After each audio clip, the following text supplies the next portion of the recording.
second headsail trimmer and is responsible for tailing the new jib sheet in the tacks, trimming the guy downwind, and backing up the headsail trimmer.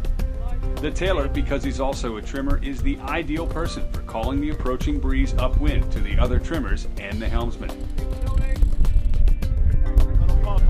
The best tailors are agile and are usually the strongest person on the boat. Just check this back here. Preparation for the tailing position is the same as the headsail trimmer. It requires checking and packing all of the headsails before the race, making sure all the sheets and guys are led properly, and all other associated gear is in good working order. If you're sailing on an unfamiliar boat or crew, coordinate with the trimmer as to what is the best way to travel through the cockpit, hand off the sheet in the tacks, and to transfer from sheet and guy in the jibe.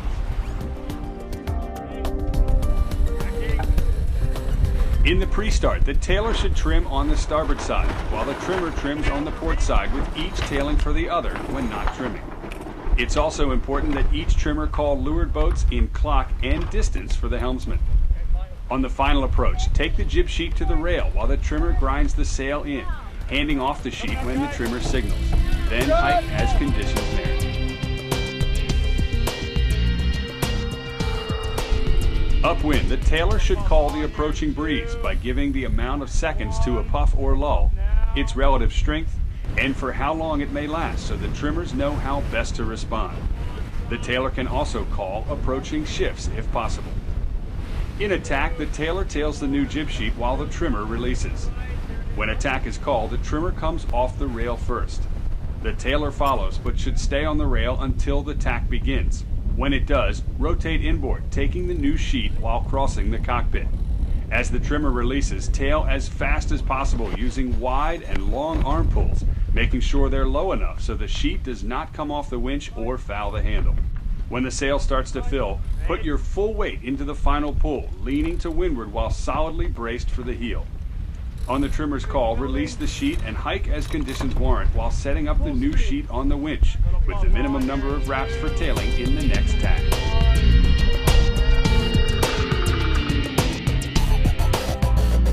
On the last starboard tack to the windward mark, take the lazy jib sheet off the starboard winch from the rail while the bowman raises the pole.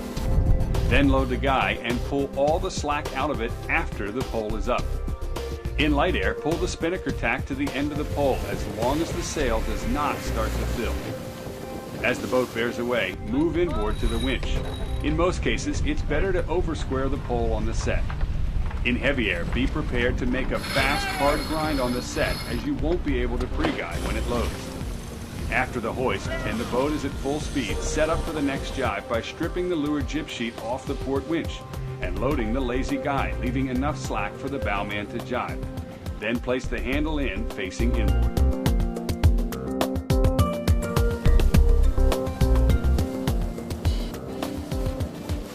During a tack set, tail the jib sheet through the tack as normal and quickly hand it off to the trimmer. Then unwrap the old jib sheet from the starboard winch, load the guy with a winch handle in, and square the pole as the spinnaker is raised. On a no-pole hoist, free fly the spinnaker from the guy.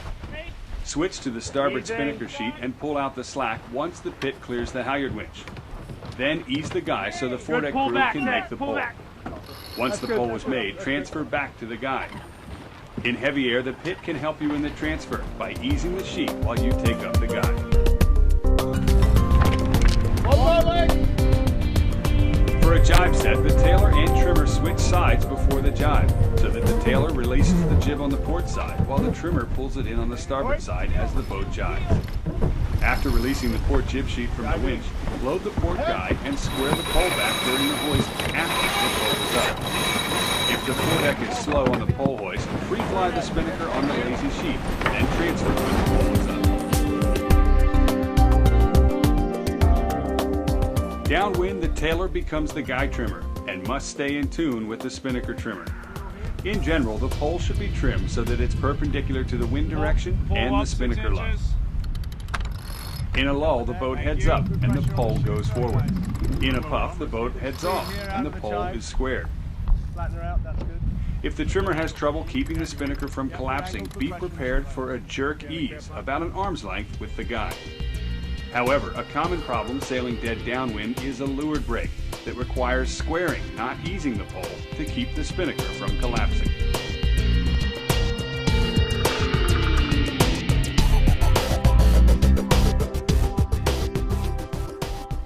In a dip pole jibe, square the pole back as the boat bears off and check that the trimmer has taken up the slack in the lazy sheet.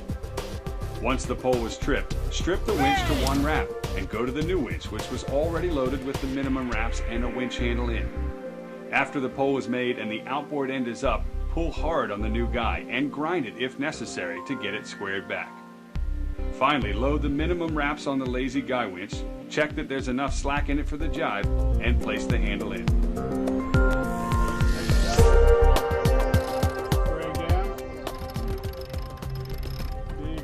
In an end-for-end jibe, square the pole back as the boat bears off. Then switch with the trimmer, taking the old sheet and ease it fast enough to rotate the spinnaker through the jibe. The spinnaker's rotation should match the helmsman's rate of turn. I've got the new guy. With more rotation needed in light air and less in heavy air. Once the pole is made, square the guy for max trim. Pole's coming back.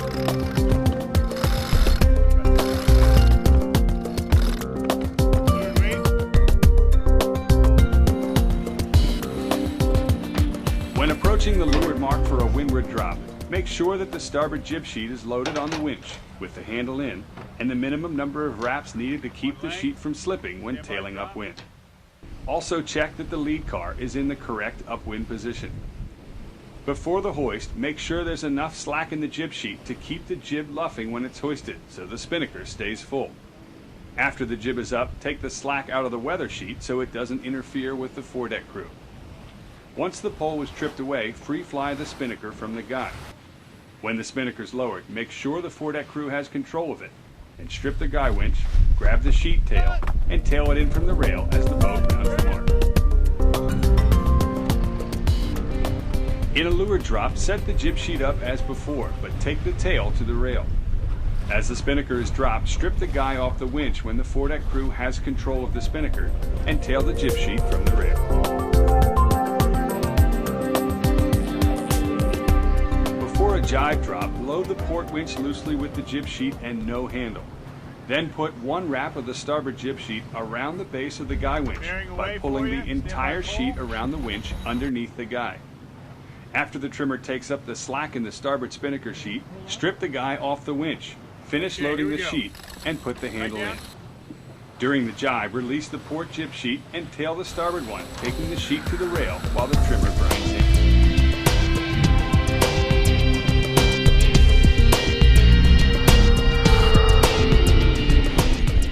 Tailor has a few tricks as well. For a dip pole jibe, mark each lazy guy where it meets the winch drum once the bowman has pulled the slack forward needed for a jibe. After each jibe, load the new guy winch at this mark, leaving the slack for the bowman. The most important thing to remember as a tailor is to stay in unison with the headsail trimmer at all